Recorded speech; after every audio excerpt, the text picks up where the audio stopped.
short Q&A. Any questions? So thank you everyone for joining us today. We are wrapping up Preservation Month in about a week here, and it is my pleasure on behalf of MPA. I am Emma Rudd, the Executive Director, to welcome Andrew Stern, who is a Senior Planner with the Historic Preservation Office over at the city. So he is our expert on all things Historic Preservation Commission and certificates of appropriateness. So I am going to hand it over to him to talk about historic preservation in the city of Milwaukee. Excellent. Thanks so much, Emma. It is great to be here. Thanks to MPA for hosting this and having a bunch of other great activities going on for Preservation Month in the month of May. They're a great partner to have in the city, a great advocacy organization. So support MPA wherever and whenever you can, and keep an eye out for all of their upcoming events. But I will talk today about what we do here at the Milwaukee Historic Preservation Commission. Does my share screen work? Excellent. Looks good.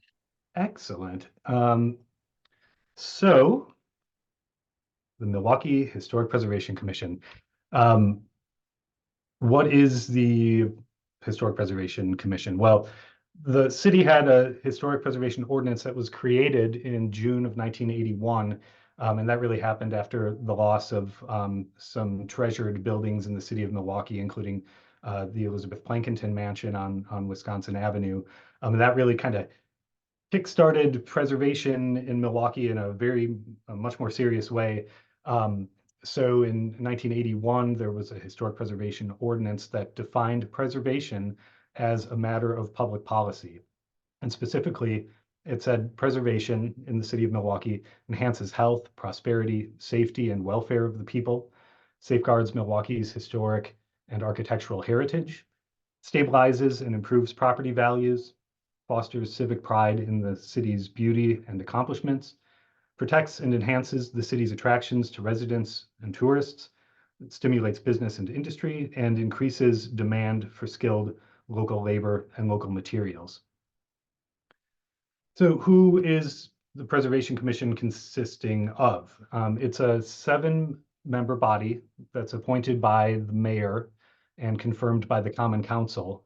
And members of the commission consist of an architect, a historian or architectural historian, somebody in real estate or development, a Common Council member, and on our commission, it's been Alderman Bob Bauman for, I think, 18 years or so. He's been on the HPC for quite a while. And then also 3 city residents with an interest in historic preservation. So it's a 7-member body. It's a recommending body, so they don't get the final say over things, but they make recommendations that go to the Common Council, who is the deciding body, the legislative body. So HPC will make a recommendation that goes to Common Council, and Common Council can then vote to approve it or deny things. The files that come to the historic preservation, when they get recommended to the full Common Council, they go first to committee, which is the Zoning, Neighborhoods, and Development Committee, who then makes a full recommendation. So HPC in the city of Milwaukee deals specifically with local designation. There are different levels of preservation that exist. The federal level would be properties that are on the National Register of Historic Places or that are National Historic Landmarks. There's also the State Register of Historic Places. And then local designation finally is at the local level. So the federal and state registers are honorific largely. They honor historic properties, but they don't really have too much of a backbone behind it as far as what you can do with your property. If there are certain undertakings that use federal or state money, those can then have an effect. But largely it's honorific, and it allows properties to be eligible for historic tax credits, which I'll touch on a little bit later. But local designation is regulatory, and that's really where the teeth of historic preservation come in. That allows the local body to have more say over what happens on those locally designated properties. So what makes a building historic? It's not necessarily age, and there are different criteria that the National Register of Historic Places uses and that the city uses. We don't have an age limit on how old a building must be. And it's not necessarily how pretty or attractive a building is, though it does need to be recognizable from the period in which it was significant. But here at the city of Milwaukee, we've got 10 criteria in the historic preservation ordinance. And among those are the architectural significance a property may have, the social or cultural significance, if there was an important owner or resident that resided there, if it was a work of a master architect, if it was the place of a historic event, if the property uses an innovative technology, if it's a visual landmark in a neighborhood, or if it contains resources from pre-European settlements, so archaeological resources. So how about a historic district? A historic district is a significant concentration, linkage, or continuity of sites, buildings, structures, or objects united historically or aesthetically by a plan or physical development. We have a number of historic districts around the city. Brewers Hill is a great example of a mixed income neighborhood with the 19th century version of this accessory dwelling units. A lot of the properties in Brewers Hill have a primary house and then a smaller house located behind them. And nearly all of the oldest houses on the north side of Milwaukee are located here, with properties in the neighborhood starting from or constructed as early as the 1850s.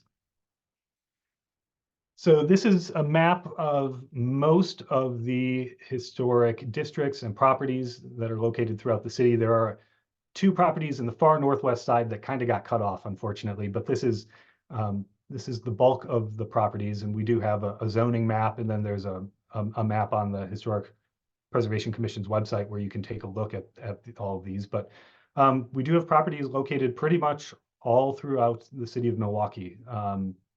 So a lot of residential neighborhoods on the east side, Brewers Hill. We've got Sherman Boulevard and Grant Boulevard on the northwest side, Garden Homes neighborhood, Concordia and Cold Spring neighborhoods, historic Mitchell Street on the south side.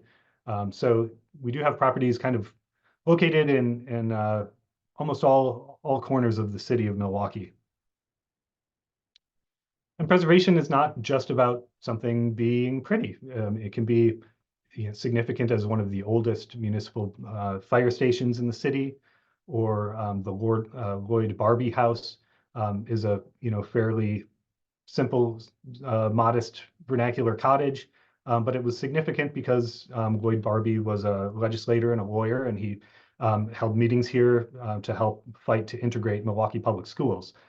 So that's where a lot of that activity happened in his house. And also our industrial and brewing heritage. So all types of buildings can be designated. The vast majority of the properties that are designated in the city are residential structures, so houses, but we also have a large variety of commercial buildings and blocks, churches, gas stations, even bridges can be designated, as well as government buildings and schools, the Golda Meir School located near downtown.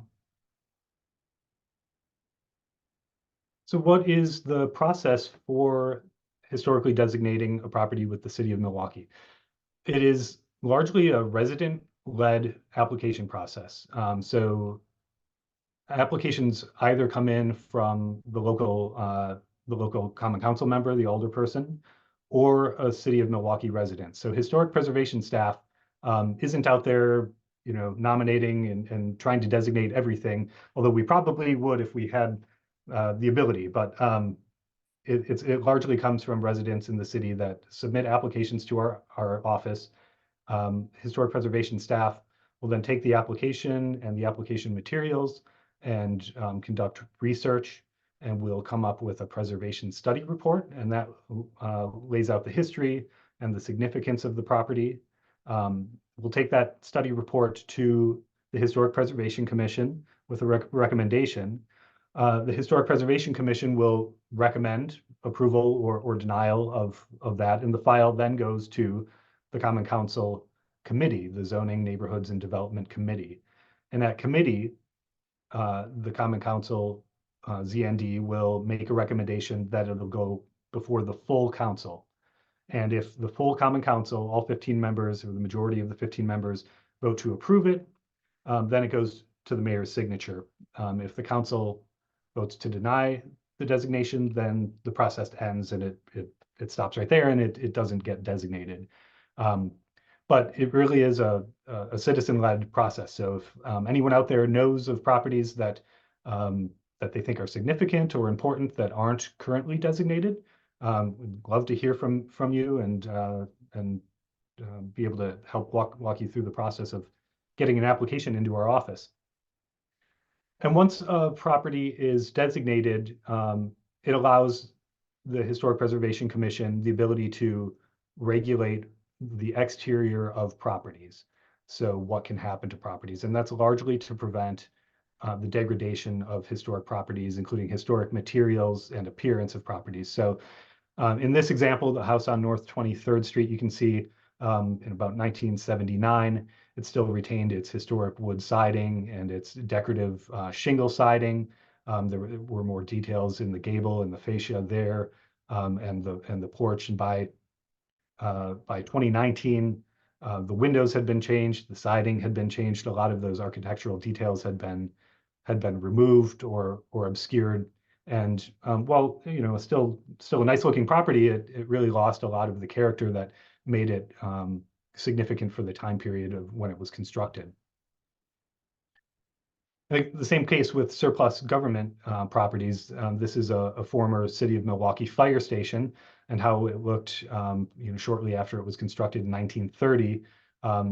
By 2019, the garage door opening had been modified and all the windows had been modified, and it really lacks a lot of the details and significance that made it a unique building.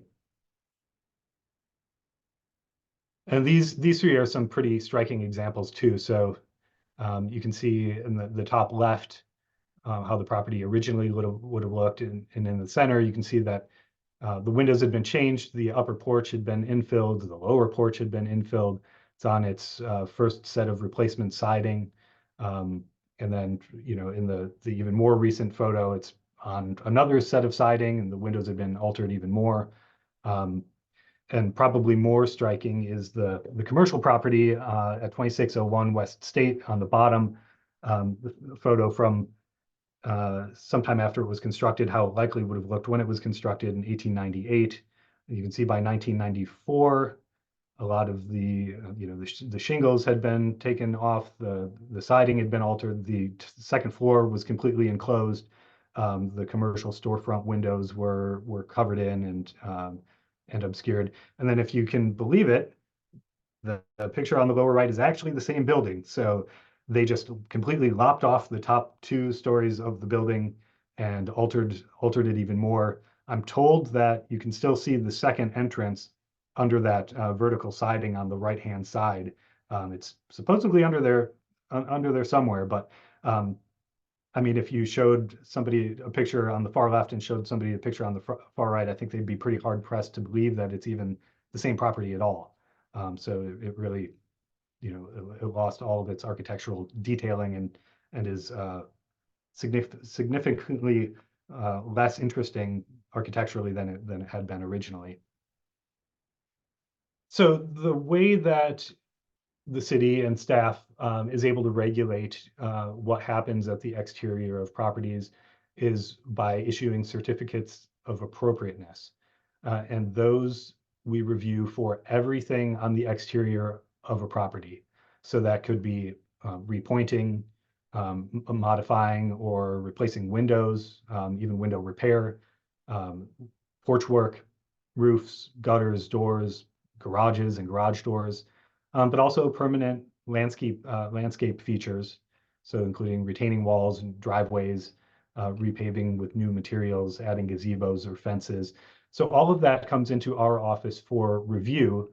And most of the projects, including HVAC, fences, can be approved at the staff level in probably a week or less if it meets the standards. So if, for instance, um, you're replacing a porch, a deteriorated porch in kind, in the same design and in the same footprint, we would be able to approve that. If you're making repairs to windows and and it meets the standards in the study report, in the preservation guidelines, we can approve that at the staff level. The projects that end up going to the full Preservation Commission for a hearing generally cover either additions or modifications or a change in materials. So if, for instance, a house has a slate or terracotta roof and it ends up being prohibitively expensive to try to replace that entire roof in kind with new slate or new terracotta, and a homeowner comes in and proposes putting in an asphalt roof. That's not the kind of project that staff can approve just at staff level. So that goes to the Historic Preservation Commission for their approval, essentially. And that would be additions to houses, replacing windows, modifying openings, so enlarging a window opening or enlarging a door opening. Those types of projects would all go to the HPC for approval. We've got submittal deadlines that are once a month, and then it would go to the following month's Historic Preservation Commission meeting.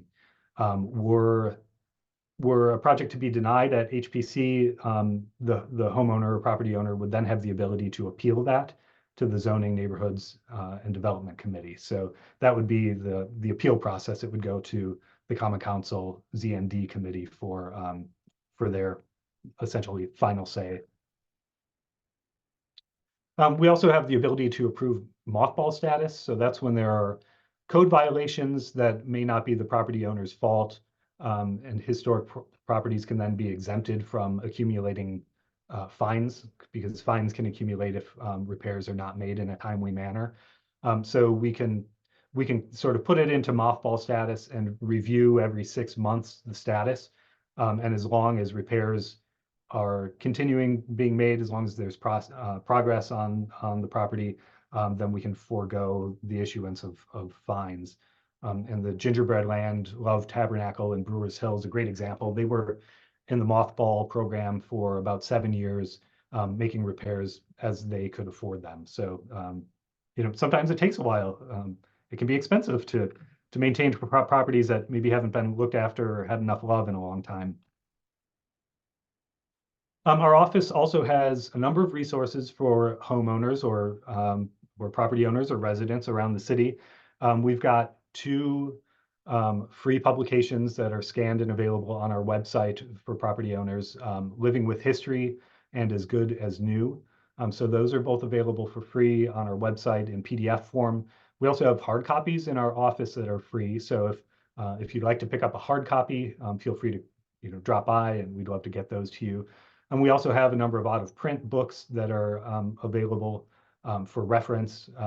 So those will discuss a lot of techniques that were used a long time ago. They were the cutting-edge books when they came out, but not the standard practice anymore, but the standard practice in the sheet metal work for 1929, so almost 100 years ago. So we do have a number of resources for property owners. Again, we've got a number of books that'll show you kind of the right and wrong ways. You don't want to put in sliding vinyl windows in this house and put in a big picture window in this little Queen Anne cottage where it would have had much more decorative windows before. So we can advise. We're here as a resource. We love to talk to people about their projects and love to steer them in the right direction. We don't necessarily make recommendations for contractors or for technicians, engineers, but we do have a list of folks around the city, contractors and the like, that have done projects that have been successful in the city, or projects that have come before Historic Preservation Commission that those companies have done a really good job. So we don't make recommendations, but we can provide you with a list of names of people who have a track record of doing great work in the city. And we also have some construction plans. So if folks are wanting to do primarily garages, we have full sets of a number of garages. So this project won a Cream of the Cream City Award in 2006. You can see on the left, they would have had a pretty simple garage for this large house on North Wall Avenue. And using some of our plans, they were able to construct a house that would have been a little bit more grand and appropriate for the scale of the primary house. And we love to celebrate success stories. This was a house that had a devastating fire in the early 2000s. It had sat vacant for a number of years and was purchased by the church next door, who intended to demolish the property and redevelop this as a parking lot or a sort of a garden area. But neighborhood residents along Layton Boulevard activated. They didn't want to see the property demolished, so they ended up submitting an application for historic designation. The property was designed by noted Milwaukee architect Alexander Eschweiler. It's one of his two South Side commissions, and it's a striking building on the corner of Layton Boulevard in the historic district there. So the residents moved forward, and actually this was an early Milwaukee Preservation Alliance advocacy effort too, from 2003. So right when MPA was just starting to organize and get off the ground, this was one of the ones that they advocated for too. So you can see the property had extensive fire damage. I'm told the roof was open for a number of years. There were bats living in the attic. There were raccoons and squirrels living in the house. It was kind of a mess. I guess you can understand why the church was kind of sick of looking at this eyesore that was sitting vacant next to their property for a number of years. But there was a study report that was done that recommended designation of the house, and the house ended up getting historic designation. The church then kind of didn't know their plans weren't going to be able to come to fruition to tear it down, so they ended up selling it to the great grandsons of one of the original owners. So the Gramling brothers purchased the property, and their grandfather grew up there. Their great grandfather owned the house in the 1920s, and they did an absolutely wonderful job of restoring the house, and it looks great now. There are no longer bats living upstairs. So you can see the photo on the top left is how the bathroom looked, and then this is a present photo of how it looks. They did a great job, and in recognition of their hard work, they won a Cream of the Cream City Award for restoring the Mangold Gramling house. So we love those success stories. Here's another one where this house in Brewers Hill had a porch that was an upper porch that was maybe not appropriate to the style of the house.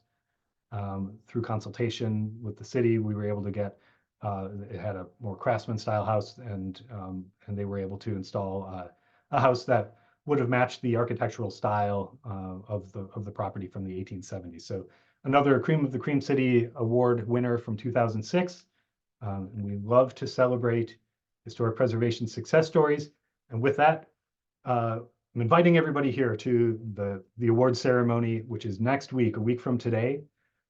We were kind of dormant. The awards program was kind of dormant due to COVID and a number of other factors. So we're kicking it back into high gear this year. We've got a number of properties to celebrate. So that'll be happening next week on May 30th, starting at 5:30 at the Best Place at the Pabst Brewery. So that's 917 West Juneau Avenue. It's a free event, free and open to the public, no registration necessary.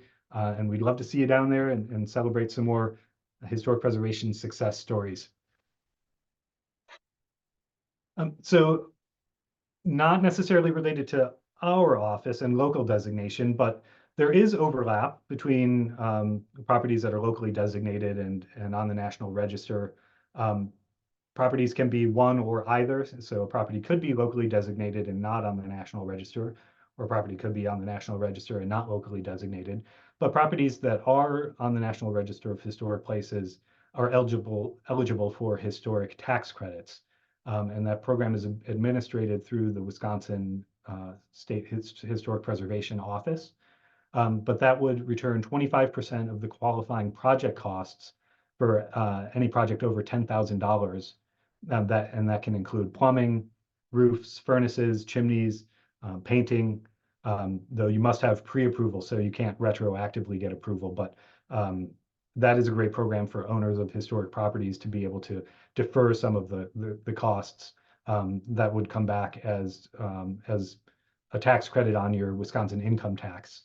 And you can spread that benefit out over a number of years if you're not able to use the full benefit in one single tax year. So if you've got questions, we're happy to help, but we direct you over to the Wisconsin Historical Society's page, wisconsinhistory.org/tax credits, and they would be able to help you out with that program too. So this is where you can reach us. We're at city.milwaukee.gov/HPC. You can email our general email, which is hpc@milwaukee.gov. That goes to myself and my colleague Tim Askin, who's out today, but has been here for 8 years, is a wealth of knowledge, so that email would go to both of us to help. But if you want to reach out to me directly, I am at astern@milwaukee.gov.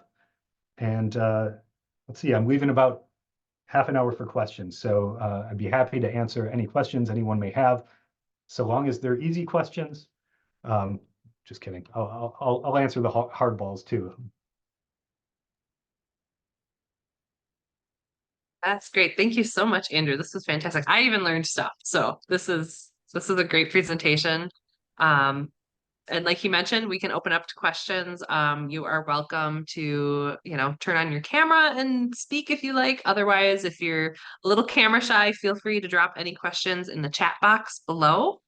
We'll leave it for about 5 minutes. If no one says anything or drops any questions, we'll, give you all your time back. But now is the time. You have a preservation expert at your fingertips. So all your burning house questions.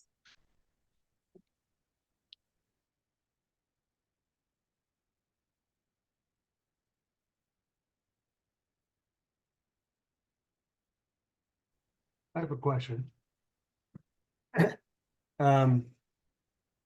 I'm interested in both the composition of the commission, how long the members are typically on that commission, and how successful their recommendations are in terms of the ultimate outcome of the process. And I know that there are several steps involved, but are those questions fairly clear? Yeah, absolutely. The commission does have a number of folks that have been on for quite a while. Matt Jaros has been on for over 20 years, probably close to 30 years at this point. But then we do have a number of newer commissioners. We just had a new commissioner join a few months ago. So there are openings occasionally, but as long as people prefer to be, want to be on the commission and show up, they're generally able to be reappointed to the commission.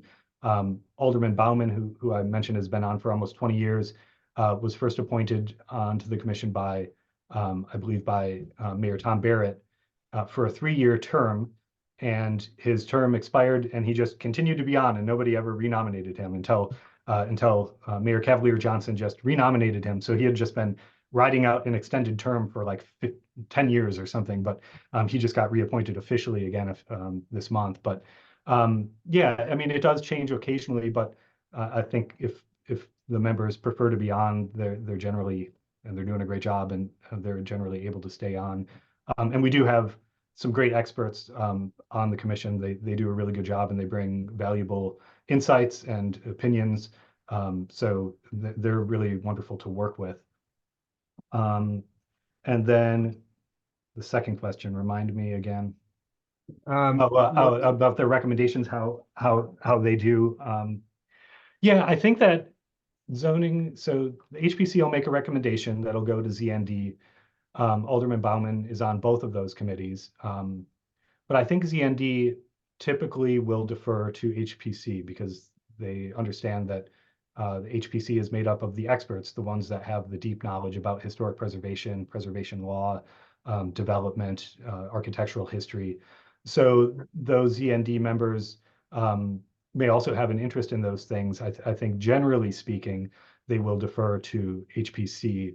But then they're also cognizant of the fact that there can be economic burdens to homeowners. So, they do take that into account more than HPC does. That's really not something that HPC tries to get into too much, but ZND does a little bit more, the Zoning Neighborhoods and Development Committee.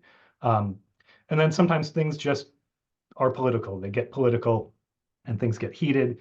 And, maybe the elected officials are feeling that pressure. And then, it's politics and stuff happens. So that can kind of, throw things off a little bit too. But generally speaking, I think that that ZND does a pretty good job of following the Preservation Commission's recommendations. A follow-up question relates to the category of those commissioners who have an interest in preservation. 3 citizen members, I think you said. Mhm. What are the typical types of interests that, how is that reflected in their either background or what they like to do? Yeah, it could be, we've got folks that live in historic properties that have done restoration. We've got citizens that work in the construction field, so they're knowledgeable in that. So it's usually, it could be volunteer experience or a demonstrated interest in history, but generally they would have some sort of relevant experience. And then folks are welcome to apply when there are openings. Those those applications go to the mayor's office. Ultimately, it's up to the mayor and his staff, the mayor's decision finally to make a recommendation for approval. So it's out of the HPC's hands, who's makes up the composition of the commission. It really is a recommendation of the mayor.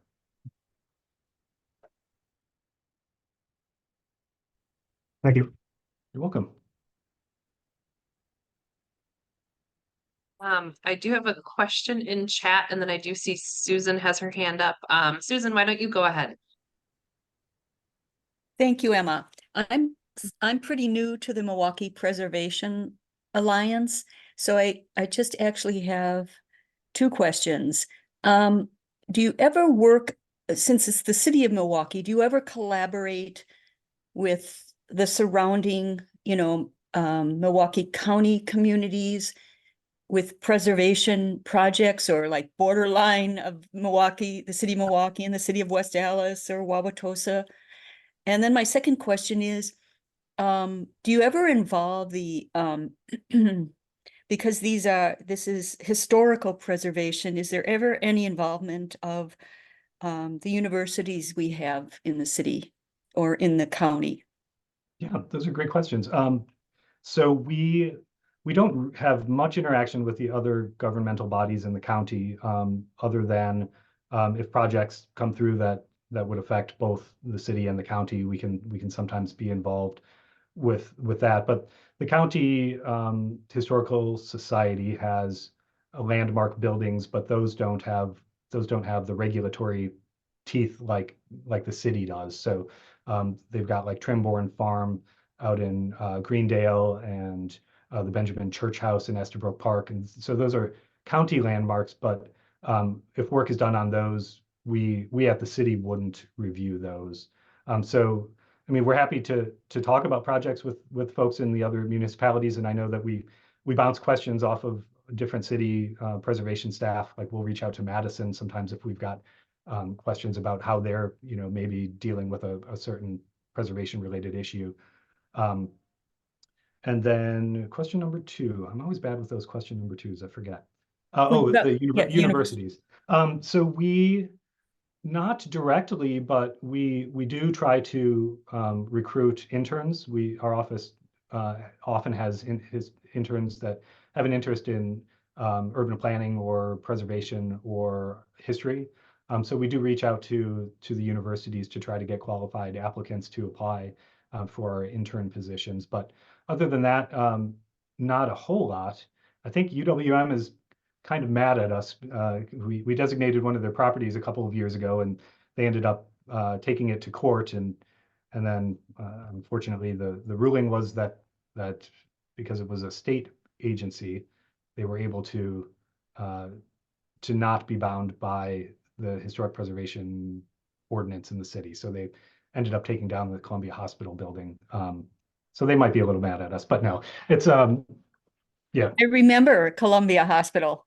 yeah, yeah. And for context, I will say the School of Architecture and Urban Planning at UWM has a great relationship with HBC because of Commissioner Matt Jaros actually runs the Historic Preservation Institute over there. So I don't think they're mad at you. I just No, think they're not maybe mad. the university. And if anyone didn't know, that's actually where my preservation journey began. I was an UWM intern for this office. So if anyone knows of anyone that's looking to dip their toes into preservation, I can highly recommend it. And then I did want to mention for the first part of your question that while HPC does not necessarily go beyond city bounds, MPA will. So I know that we have definitely been consulted on a few things for different areas in different suburbs within Milwaukee. We like to say that we're Milwaukee County. So as long as the project falls somewhere within Milwaukee County, we're more than happy to help out where we can, advocate when we can, and advise as things move on. I like to hear that. Thank you. Yes, yes. So I do have one question from Lillian, and it says, with regard to government buildings, with the state as the owners, what are your thoughts on their willingness to work with historic designations, and how might that affect their ability to sell or to put up other constraints? Yeah, so that's tricky. That falls into sort of this situation that we ran into with Columbia Hospital, where the judge made the ruling that it was not a zoning action, so that didn't apply to Columbia Hospital. I think folks are more than welcome to submit nominations for state-owned properties, and we would move forward as appropriate and make a recommendation at the city level. The caveats being state might get a little riled up, which is fine. That's fine. But that, if the current judgment stands, then I'm not certain that we would be able to designate it and have the ability to restrict what they can do with it. So I don't know that we would be able to. Essentially, I don't know that the designation would stand and have teeth. So that makes it a little harder. But if a state-owned property is listed on the National Register of Historic Places, then if the state tries to sell it, they would need to go through the Section 106 process and put a preservation easement on the property. So that's one way that that could potentially have an impact on state-owned properties.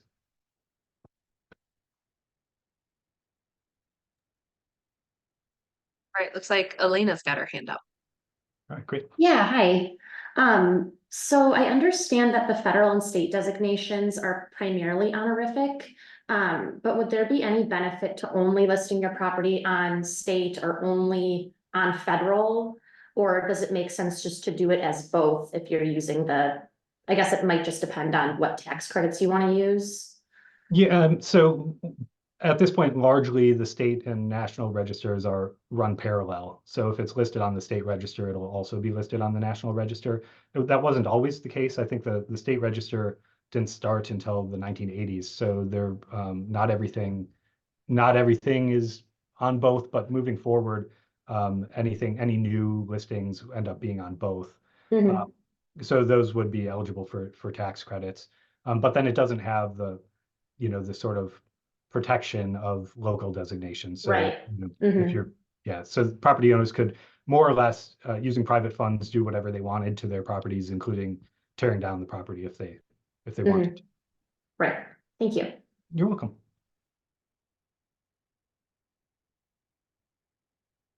All right, any other questions? These are great.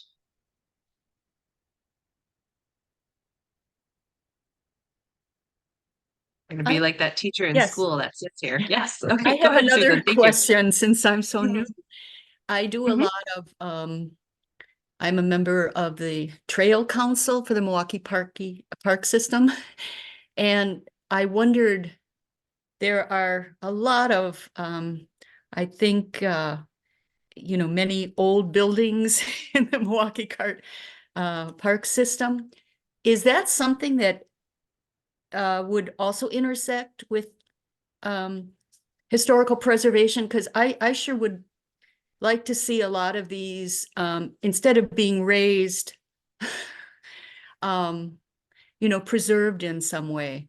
And again, because I'm so new, I don't know if I'm way off mark here, but it's certainly something that just has occurred to me in regard to this conversation.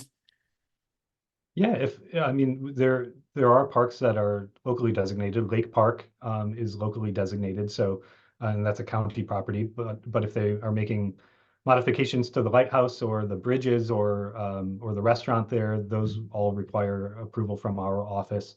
Um, so yeah, I mean, if it's within the city of Milwaukee, then potentially and it's significant, then there could be the potential to locally designate it. But county parks that are outside of the city boundaries wouldn't be our purview.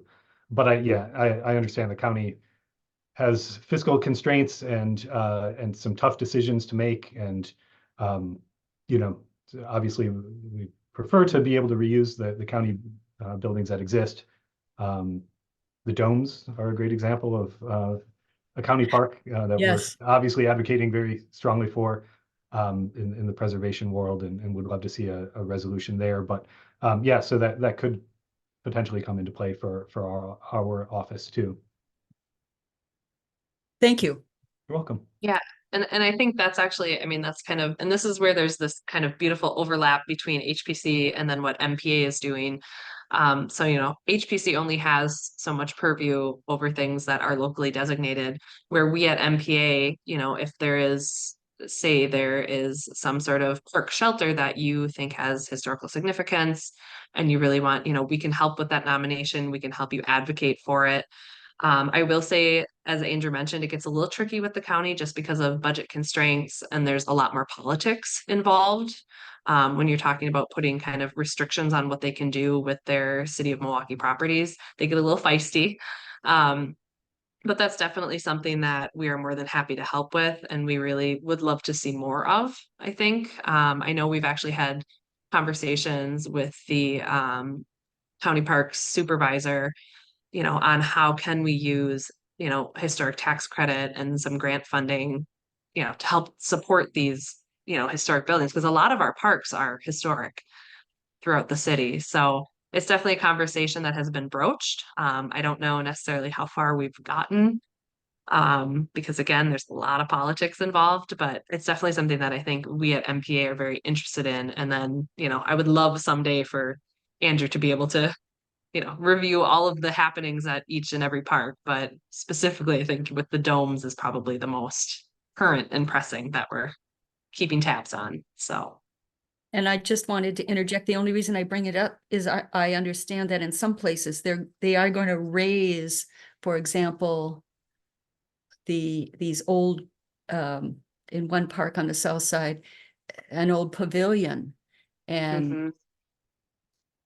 I mean raise it and then construct a brand new thing, certainly updating the accessibility and such.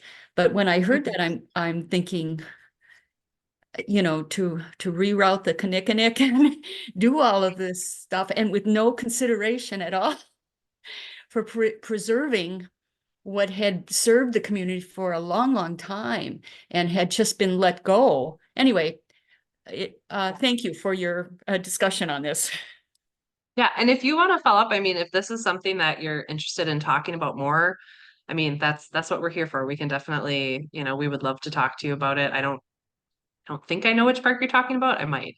I think it's Um, Jackson Park, probably. Correct. yeah, are we talking about Jackson Park? Yeah. Okay, I mean, yeah, we are talking and about right Jackson Park. now they're Yeah. in, and this is secondhand information, but I know they're in intermediate and long-term planning for the parks with Mhm. money coming down. But I'm always Yeah. wondering if there's input into, well, what can we preserve? Mhm. Right? Anyway, all right. Yeah, and Thank you. those are and those are things that, we would love to be able to get a seat at the table. MPA is pretty good at inserting ourselves in those conversations on behalf of the community because, these are our parks. We are the ones who are funding them with our tax dollars.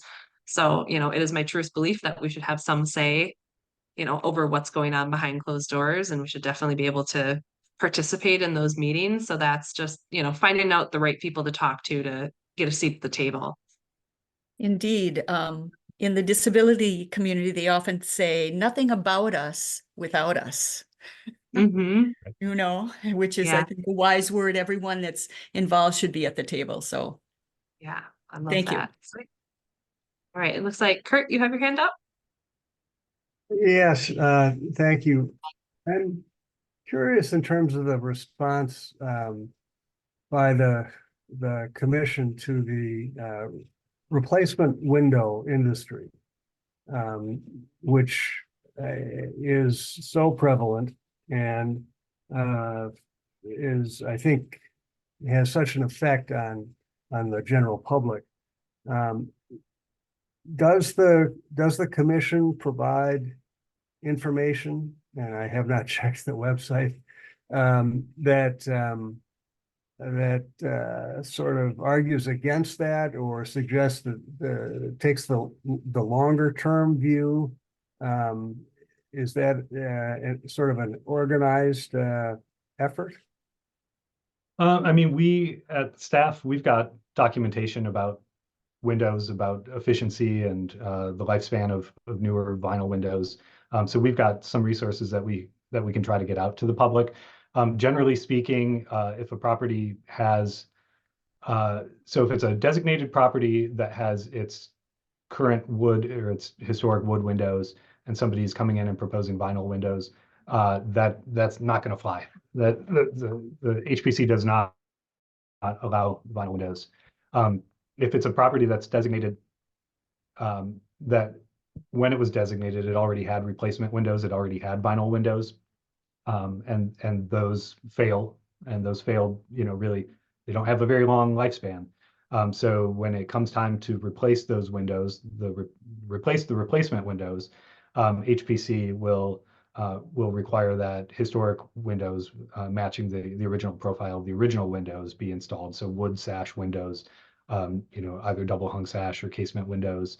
And then the folks can add either insulated glass or add a storm window, which will provide efficiency that is approaching what you would get with a brand new, well-sealed vinyl window. So yeah, vinyl windows don't really fly around here. And the preservation guidelines for the districts and properties recommend repair versus replacement. So that'll always be our first preservation treatment, is to repair the problem. If there is air infiltration, we'll try to recommend sealing those, adding storm windows before even replacing historic windows with another wood window. We prefer to keep the old growth wood sashes in place, and unless anything is just way too deteriorated to be able to be repaired at all. Thank you.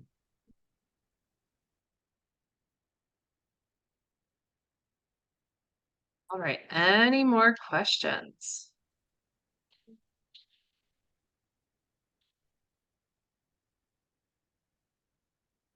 Okay, well, hearing none, I want to again thank you, Andrew, so much for hopping on. I think this is a fantastic conversation. Thank you, everyone that asked a question.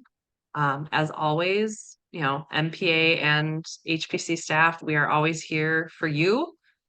Any questions that you have, any concerns, whether you live in the city of Milwaukee or not, we can definitely do our best to help out. And thank you all again for attending our HPC 101 webinar. We're hoping to do a few more series and, pick Andrew's brain a couple more times.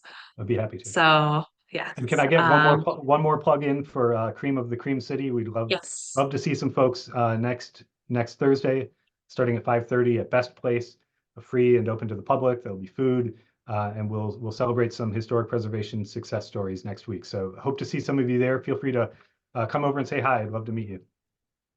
And they have PBR on tap, so That's true. true. It's a good time.